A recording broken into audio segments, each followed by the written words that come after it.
Students, मेरा नाम है Sonu Kumar. Welcome back to Alpha classes. हम लोग अलजेब्रा जो है हमारे दो चैप्टर हो चुके थे, उसका polynomials and pair of unit equation, ये उसका थर्ड चैप्टर है क्वाड्रेटिक इक्वेशन। इसके हम लोगों ने तीन एक्सरसाइज कर लिए हैं। 4.3 तक हो गया, 4.4 स्टार्ट करने वाले हैं आज। तो इसका जो क्वेश्चन नंबर 1 है वो बोलता है कि नेचर ऑफ द रूट्स बताओ कि रूट्स का नेचर कैसा है। ठीक है, तो पहले हम लोग जान लेते हैं कि हम लोगों ने पढ़ा था कि जो नेचर होता है रूट्स का वो डिपेंड करता है डी के ऊपर। डी क्या है? डिस्क्रिमिनेंट। वो टर्म क्वाड्रेटिक फॉर्मूले की, ये क्वाड्रेटिक फॉर्मूला हम लोग पढ़ते हुए आ रहे हैं पीछे से, ठीक है। ये जो अंडर रूट के अंदर जो टर्म है ना, इसको अपन डी बोलते हैं। यानी कि डी कितना हो गया मेरा? d is equal to b square minus 4ac। जो नेचर ऑफ रूट्स है ना वो इनके ऊपर वैल्यू के ऊपर डिपेंड करता है। अंडर रूट के अंदर जो वैल्यू आने वाली है इसके ऊपर डिपेंड करता है। ऐसा क्या है इस वैल्यू के लिए? देखिए, हम लोग जानते हैं कि भाई कोई भी चीज जैसे कि 16 अंडर रूट के अंदर आएगा तो उसको अपन 4 लिख सकते हैं। अगर अंडर रूट 25 आएगा तो उसको क्या लिख सकते हैं अपन? 5 लिख सकते हैं। अगर अंडर रूट 24 आया तो उसको अपन अंडर रूट 24 लिख सकते हैं, कोई दिक्कत नहीं है, ठीक है। पर हम लोग ये नहीं लिख सकते, माइनस का 24 नहीं लिख सकते हैं, क्योंकि ये एग्जिस्ट नहीं करता है। इसको क्या बोलते हैं? इमेजिनरी रूट्स बोलते हैं, इमेजिनरी वैल्यूज बोलते हैं, जो एग्जिस्ट नहीं करते रियल लेवल के अंदर, ठीक है। तो अगर ये डी की वैल्यू छोटी आ गई 0 से, इसका मतलब डी कैसा आया? नेगेटिव, ठीक है। तब जो रूट्स आएंगे वो क्या बोलेंगे? नो रियल रूट्स, ठीक है।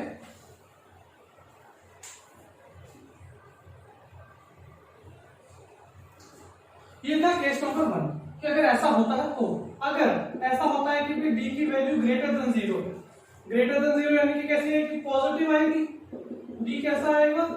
पॉजिटिव। तब क्या बोलेंगे हम लोग कि भाई रियल रूट्स हो सकते हैं, हो सकते नहीं होंगे, रियल रूट्स होंगे। और ये जो वैल्यू है पॉजिटिव माइनस प्लस माइनस वाली, कुछ केस में हम लोगों ने ऐसा भी देखा था कि भाई -5 है, प्लस माइनस अंडर रूट का 13 नीचे 4, भले ही अंडर रूट से 13 बाहर नहीं आ सकता, पर वैल्यूज में देखो डिफरेंस तो बहुत ज्यादा आएगा ना, वैल्यूज के अंदर डिफरेंस बहुत ज्यादा आएगा, ठीक है। इनको बोलते हैं रियल एंड डिस्टिंक्ट रूट्स। और थर्ड केस है हमारा, थर्ड केस कब है? जब हमारा डी कितना हो जाए? 0 के बराबर, ठीक है। यानी कि ये पूरी टर्म 0 हो गई, फिर अल्फा और बीटा की वैल्यू बचेगी क्या? -b/2a, यानी कि अल्फा भी यही रहेगा और बीटा भी यही रहेगा। तो हम क्या बोलेंगे? रियल रूट्स, भाई वैल्यूज तो रियल ही आएंगी, real roots, real equal roots लिख लेते हैं सीधे,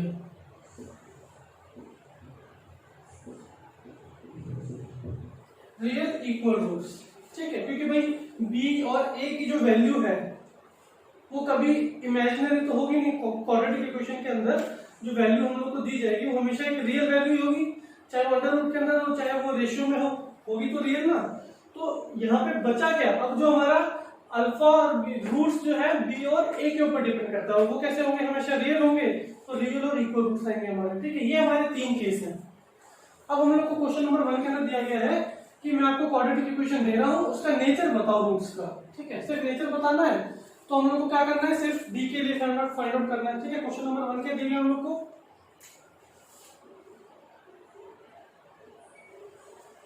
2x का square minus 3x plus 5 minus 3x plus 5 is equal to 0, ठीक है। इसको अपन कंपेयर करते हैं अपनी quadratic equation, standard quadratic equation से, ठीक है। तो यहां से क्या पता चला कि a कितना आया 2, b कितना आया -3, c कितना आया 5, ठीक है। अब हमें सिर्फ नेचर चेक करना है, नेचर डिपेंड करता है डी के ऊपर। डी को क्या बोलते हैं अपन? b² - 4ac तो बी स्क्वायर यानी कि -3 का स्क्वायर माइनस 4, ए की जगह कितना 2, सी की जगह कितना 5, कितना आ जाएगा ये 9 -5 4 जा 20 40 यानी कि कितना है माइनस का 31। देयरफॉर डी कैसा आया है नेगेटिव। तो रूट्स कैसे हो जाएंगे हमारे, नो रियल रूट्स या इमेजिनरी रूट्स। ठीक है, ये है आपका क्वेश्चन नंबर फर्स्ट का फर्स्ट पार्ट। चलिए आगे बढ़ते हैं, क्वेश्चन नंबर सेकंड और थर्ड देखते हैं। स्टैंडर्ड इक्वेशंस से कंपेयर कर रहा हूं इसको मैं एक बार। ठीक है, तो यहां से क्या प्राप्ति हुई हमें कि भाई a कितना है हमारा 3, b कितना है हमारा -4√3, c कितना है हमारा 4। ठीक है, नेचर ऑफ द रूट किसके ऊपर डिपेंड करता है, d के ऊपर। d की वैल्यू क्या होती है b² - 4ac। b कितना -4√3 का स्क्वायर -4a कितना 3 और c कितना 4। ठीक है, अब देखो -4 का स्क्वायर कितना हो जाएगा 16। ठीक है, यहाँ पे देखो -4 का स्क्वायर 16, √3 का स्क्वायर 3 और ये दोनों मल्टीपल में है यानी कि 48 आएगा। इसको डायरेक्ट लिख रहा हूं मैं 48 माइनस 4 4 जा 16, 16 3 जा 48 यानी कि ये भी 48, ये भी कट गया 0। d कितना आया हमारा 0। जब d 0 आता है तो कैसे रूट्स होते हैं, रियल एंड इक्वल रूट्स। ठीक है,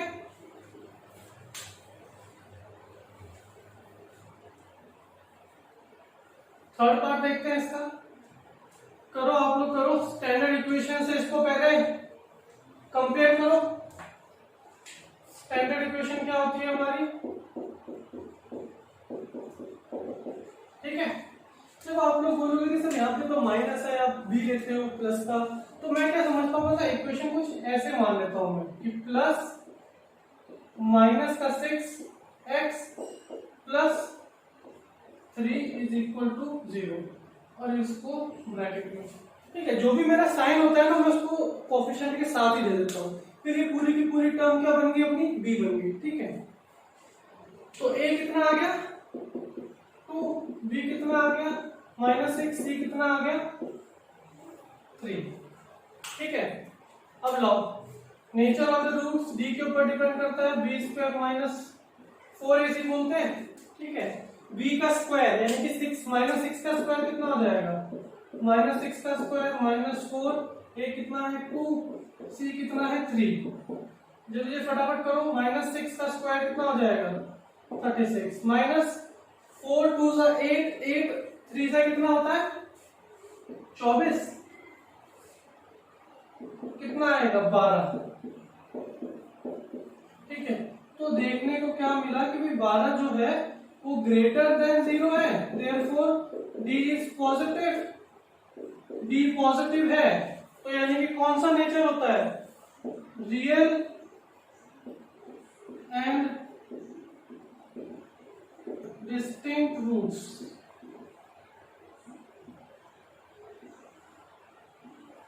ठीक है, तो तीनों नेचर हम लोग को देखने मिलेंगे। पहले वाले के अंदर क्या आया था, कोई रियल रूट नहीं है, इसके अंदर क्या है इक्वल एंड रियल रूट्स, इसके अंदर क्या है रियल एंड डिस्टिंक्ट रूट्स। ठीक है, तो ये था आपका क्वेश्चन नंबर फर्स्ट। चलिए आगे बढ़ते हैं क्वेश्चन नंबर 2 की तरफ। बहुत ही सरल क्वेश्चन है, बहुत सरल। इसमें क्या बोले कि k की वैल्यू फाइंड आउट करो। ठीक है, और इसने हम लोग को एक हलवा क्वेश्चन दे दिया कि भाई k की वैल्यू फाइंड आउट करनी है और साथ में जो रूट्स हैं वो कैसे हैं, रियल एंड इक्वल हैं। और रियल और इक्वल रूट्स के लिए कब कौन सी कंडीशन होती है कि जब डिस्क्रिमिनेंट d कितना होता है 0, d 0 यानी कि b² - 4ac = what 0। ये तो बोलना चाहता है वो इसको स्टैंडर्ड इक्वेशन से कंपेयर करते हैं, एबीसी की वैल्यू निकालते हैं, पुट करते हैं और सॉल्यूशन मिल जाएगा। ax का square plus bx plus c is equal to 0। a कितना 2, b कितना k, c कितना 3। a b के बराबर, सिर्फ मैथ्स में हो सकते हैं कि दो अल्फाबेट एक दूसरे के बराबर आ जाए। ठीक है, चलो तो b square minus 4ac is equal to what 0। b का स्क्वायर कितना, यानी कि k का स्क्वायर माइनस 4, a कितना 2, c कितना 3 equal to 0। k square minus 8 या 24 is equal to 0। k square is equal to 24। Clear. अब अंडर रूट जब स्क्वायर कर जाएगा तो क्या हो जाता है, अंडर रूट बन जाएगा 24। ठीक है, और क्या है कि k 24 को क्या लिख सकते हैं अपन, 4 इंटू 3 इंटू 3, नहीं 2 ये लिखेंगे ना। और 4 को तो बाहर लेके आ सकते हैं अपन 2 की फॉर्म्स में, अंदर क्या बच जाएगा 6, और जब ये बाहर आएगा तो कैसा आएगा, प्लस माइनस का तो आएगा।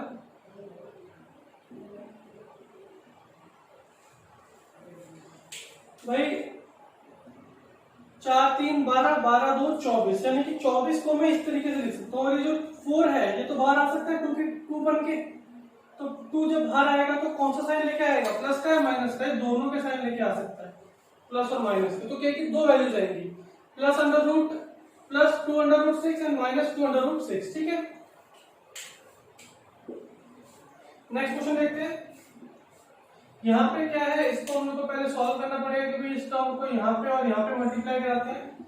कितना आएगा ये, kx का square minus 2kx plus 6 is equal to 0। ठीक है, ax का square plus bx plus c is equal to 0। Standard equation से कंपेयर कर लिया। a की वैल्यू कितनी आ जाएगी k, b की वैल्यू कितनी आ जाएगी माइनस 2k, c की वैल्यू कितनी आ जाएगी 6। ठीक है, सरल, बहुत सरल। अब क्या करना है, b 0 है हमारा, b 0 है यानी कि b स्क्वायर माइनस 4ac 0 है, तो b square minus 4ac is equal to 0। Values put करते हैं, b स्क्वायर की जगह क्या पुट करेंगे, माइनस 2k का square, sorry minus 2k square minus 4k, c कितना है 6 इज इक्वल टू 0। कितना हो जाएगा ये 4k स्क्वायर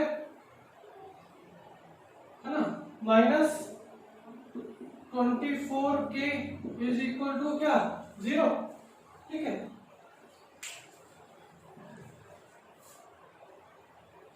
अब यहां पे इसको 4k square minus 24k is equal to 0। ये क्या क्वाड्रेटिक इक्वेशन है, हाँ जी बिल्कुल है। इसमें c हमारा 0 है तो बाकी क्वाड्रेटिक इक्वेशन ही हमारी। ठीक है, तो हम क्या करते हैं, इसमें 4k कॉमन ले लेते हैं। 4k आ गया कॉमन, यहाँ क्या बच गया k बच गया, यहाँ क्या बच गया माइनस 6 इज इक्वल टू 0। अब या तो 4k 0 के बराबर होगा या ये टर्म 0 के बराबर होगी। ठीक है, 4k इज इक्वल टू 0। ऐसा कब हो सकता है जब k 0 हो। भाई 4 तो एक कांस्टेंट है, कांस्टेंट के अंदर 0 मल्टीप्लाई कर दो 0 आ जाएगा, या तो k की वैल्यू 0 होगी, k माइनस 6 को 0 के बराबर करेंगे तो k कितना आएगा 6। तो k की यहाँ पे भी दो वैल्यूज आई है, एक आई है 0, एक आई है 6। एक बार चेक कर ले,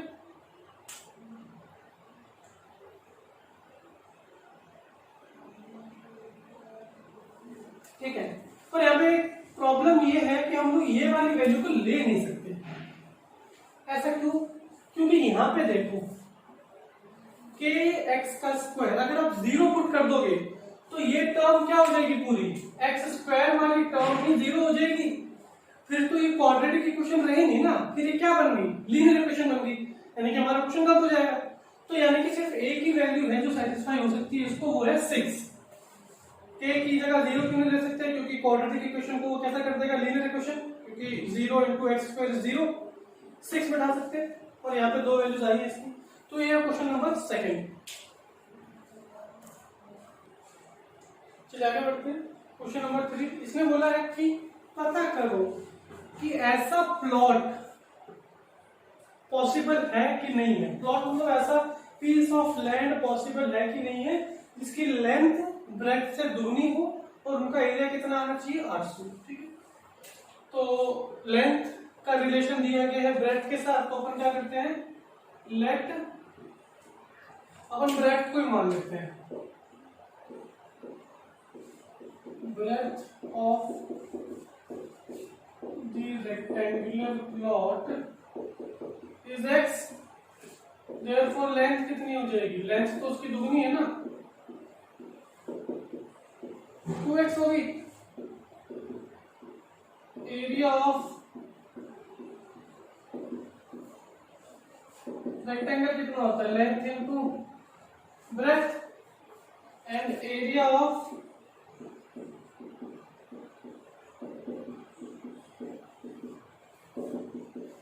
रेक्टेंगुलर प्लॉट गिवन कितना है हमें,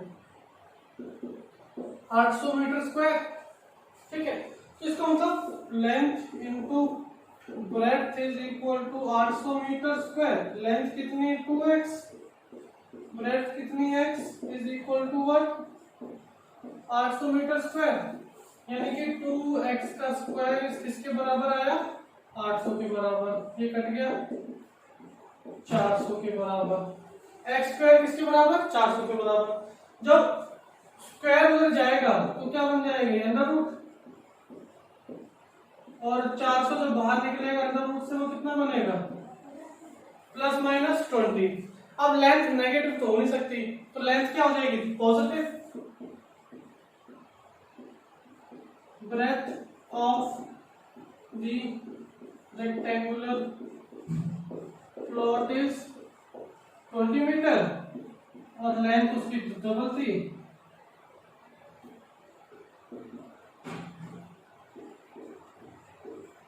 लेंथ कितनी हो जाएगी 40 मीटर। सरल, ठीक है। तो ये था क्वेश्चन नंबर 3। चलिए नेक्स्ट क्वेश्चन देखते हैं। इसमें वही बोला है कि पता करिए कि ये पॉसिबल है कि नहीं है। जो हम लोग को गिवन कंडीशन दी है कि भाई दो दोस्तों की उम्र का सम जो है 40 है और आज से 4 साल पहले का जो उनकी एज थी, जब उनको प्रोडक्ट करेंगे तो 48 आना चाहिए। ठीक है, तो लेट एज ऑफ फ्रेंड ले लेते हैं अपन, Tanu is x and age of Manu is y। ठीक है, 1 फ्रेंड 2 फ्रेंड कुछ भी ले सकते हो आप। तो कंडीशन नंबर 1, कंडीशन क्या दी है, सम ऑफ their ages is 20। तो कहने का मतलब है कि x प्लस वाई कितना है 20, ये मेरी एक कंडीशन बनी। ठीक है, अपन y को क्या लिख सकते हैं, 20 माइनस x लिख सकते हैं। ठीक है ना, क्वाड्रेटिक इक्वेशन है तो हम लोग को ये बनाना पड़ेगा। पर इनिशियली जब क्वेश्चन आएगा तब हम लोग को नहीं पता है क्वाड्रेटिक है या पेयर ऑफ लीनियर इक्वेशन का है, तो आप इस तरीके से अप्रोच कर सकते हैं। ठीक है, तो कंडीशन नंबर 2 देगा हम लोग को। फिर क्या बोला, आज से 4 साल पहले का जो उनका प्रोडक्ट है, तो तनु की age 4 years ago,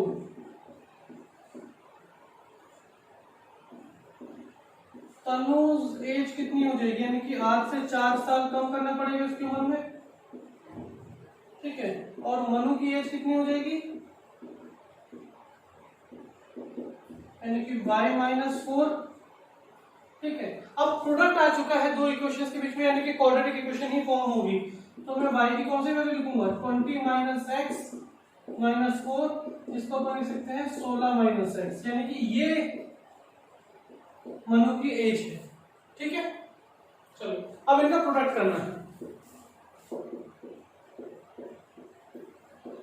product x minus 4 and 16 minus x is equal to कितना है, 0 नहीं 48 इज इक्वल टू 48। कितना आएगा यहाँ पे, 16x माइनस एक्स का स्क्वायर 32 64 माइनस का 64 प्लस का 4x इज इक्वल टू 48। ठीक है, सब का उसको उधर ले आते हैं। x का स्क्वायर 16 का x 4x 20x उधर जाएगा माइनस का 20x माइनस का 64 उधर जाएगा कितना हो जाएगा 112 इज इक्वल टू 0। ठीक है, स्टैंडर्ड इक्वेशन से कंपेयर कर लेते हैं क्योंकि भाई यहाँ पे हम लोगों को डाउट है कि ये पॉसिबल है या नहीं है। ठीक है, तो अपन फैक्टराइजेशन या फिर कंप्यूटिंग स्क्वायर से करेंगे, लास्ट में जाके सॉल्यूशन नहीं आएगा, तो अपन स्टैंडर्ड इक्वेशन से कंपेयर करके सीधा इसको फॉर्मूले के अंदर पुट करते हैं कि भाई रूट्स आ भी रहे हैं नहीं आ रहे हैं, इसके पॉसिबल है कि नहीं है। ठीक है, ए कितना है मेरा 1, बी कितना है -20, सी कितना है 112। ठीक है, मेरे को यहीं पे देख के लग रहा है कि ऐसा नहीं हो पाएगा। ठीक है, क्यों नहीं हो पाएगा। D is equal to b square minus 4ac। D अगर 0 आया या पॉजिटिव आया तो रियल रूट्स पॉसिबल है, तब इसका सॉल्यूशन पॉसिबल है, अदरवाइज नहीं है। लो बी स्क्वायर यानी कि -20 का स्क्वायर -20 का स्क्वायर -4 ए कितना है 1 और ये कितना है 112। ये कितना हो जाएगा 400 माइनस 112 को 4 से मल्टीप्लाई कराया 448 आया, यानी कि माइनस का 48 डी की वैल्यू। तो डी कैसा आया है यहाँ पे, डी आया है कैसा negative d. Negative d means no real roots, यानी कि not possible, no real roots, not possible. ठीक है, तो ये क्वाड्रेटिक इक्वेशन जो हम लोग को ये दिया गया था रिलेशन, ये पॉसिबल नहीं है। तो ये आपको क्वेश्चन नंबर 4। चलिए आगे देखते हैं क्वेश्चन नंबर 5। इसमें वही चेक करना है पॉसिबल है या नहीं है। ठीक है, तो क्या दिया गया मेरे को कि भाई पेरीमीटर उनका होना चाहिए 80 मीटर और एरिया कितना होना चाहिए 400 मीटर स्क्वायर। ठीक है, तो एक रेक्टेंगुलर प्लॉट बना लेते हैं पहले अपन। पेरीमीटर क्या होता है अपन जानते हैं, पेरीमीटर होता है उसकी जो बाउंड्री को अगर हम लोग मेजर करने लगे तो उसकी लेंथ कितनी आएगी उसकी बाउंड्री को, मतलब यहाँ से यहाँ तक जाओ, इसको नापो, इसको क्या बोलते हैं अपन एल बोलते हैं, फिर यहाँ से यहाँ तक नापो, इसको अपन क्या बोलते हैं, इसको बी बोलते हैं, ये एल हो गया, ये बी हो गया। तो कितने हो गए ये perimeter of a rectangular plot is equal to l b सबको ऐड करना पड़ेगा। तो उसका फॉर्मूला है हमारे पास, बचपन में पढ़ लिया था हम लोगों ने, एल प्लस बी। ठीक है, और एरिया ऑफ द रेक्टेंगल क्या होता है, area of the rectangular plot is l into b. पिछले ही क्वेश्चन में पढ़ा हम लोगों ने, मतलब पिछले से पिछले क्वेश्चन में एल इंटू बी होता है। ठीक है, तो अपन एल बी लेके चल रहे हैं, अपन एक्स वाई नहीं ले रहे थे क्योंकि ये भी तो वेरिएबल ही है, इनको लेफ्ट ओवर जैसा फील होगा फिर कि हम लोग को यूज ही नहीं करता। ठीक है ना, फिर मेरे को पेरीमीटर कितना दिया हुआ है क्वेश्चन के अंदर कि कितना होना चाहिए 80 और एरिया कितना दिया गया है 400। ठीक है, आउट। तो मैंने क्या लिया क्वेश्चन नंबर 1 में l plus b is equal to what 80, ये कट जाएगा, कितना बनाएगा 40। L plus b is equal to what 40, तो एल कितना आ जाना चाहिए 40 माइनस बी। मुझे क्वाड्रेटिक इक्वेशन बनाना है, इससे मैं ले रहा हूँ 40 माइनस बी। अब इसको पुट करते हैं यहाँ पे एरिया वाले में, एल की जगह 40 minus b, b is equal to 400। L b 400 दिया गया था ना हम लोग को, तो एल की जगह कितना लिख सकते हो 40 माइनस बी। अब इसको क्वाड्रेटिक इक्वेशन के लिए मल्टीप्लाई कर देते हैं, 40b minus b square is equal to 400। उधर ले जाए कितना हो जाएगा b square minus 40b plus 400 is equal to 0। अब वही बात है कि भाई हम लोग को नहीं पता है कि ये पॉसिबल है या नहीं है, तो फैक्टराइजेशन या फिर कंप्यूटिंग स्क्वायर मेथड से हो सकता है बाद में जाके फंस जाए, नहीं आया सॉल्यूशन तो क्या करेंगे, तो इसको कंपेयर करते हैं। ठीक है, ए कितना आ गया मेरा 1, बी कितना आया माइनस का 40, सी कितना आया 400। ठीक है, यानी कि डी के ऊपर डिपेंड करता है, डी अगर पॉजिटिव या 0 भी आया तो भी काम बन जाएगा, नेगेटिव नहीं आना चाहिए। ठीक है, अब वैल्यूज पुट करके देखते हैं। बी का स्क्वायर -40 का स्क्वायर -400, ए 1 है, सी 400 है। ठीक है, कितना आएगा ये 1600 माइनस 1600 यानी कि 0। डी कितना आया मेरा 0। क्या पॉसिबल है? बिल्कुल पॉसिबल है। क्या है? Real and equal roots, real and equal roots. ठीक है, इसमें लेंथ और ब्रेड्थ निकालने के लिए बोला, क्योंकि अगर पॉसिबल है तो निकाल के बता दो मेरे को। हमने कहा रुको बताते हैं तुम्हें। ठीक है, इतना ताल्लुक है, चलते हैं। चलिए आगे बढ़ते हैं। तो roots of the quadratic equation किससे मिलती है? इससे मिलती है ना हम लोग को, यानी कि हमसे क्या मिलता है हम लोग को? अल्फा और बीटा मिलते हैं, ये तो होते हैं रूट्स। पर ये वाला पार्ट तो पूरा का पूरा 0 हो चुका है, हमने पीछे सॉल्व किया ना, डी 0 आया, डी 0 आया है, इसका मतलब ये पार्ट 0 हो चुका है मेरा पूरा अंडर रूट वाला। पीछे क्या बच गया फिर? -b/2 है, यानी कि alpha is equal to beta, equal roots है। ठीक है, वैल्यू पुट कर लेते हैं ना बी और उसकी ए की। माइनस बी कितना है -40, ए तो 1 ही है यानी कि 2 ही आएगा। इसको लिख लेता हूँ एक्स्ट्रा 40/2, यानी कि अल्फा भी कितना बीटा के बराबर 20 मीटर, यानी कि length and breadth of the rectangular plot कितनी आएगी 20 मीटर के बराबर।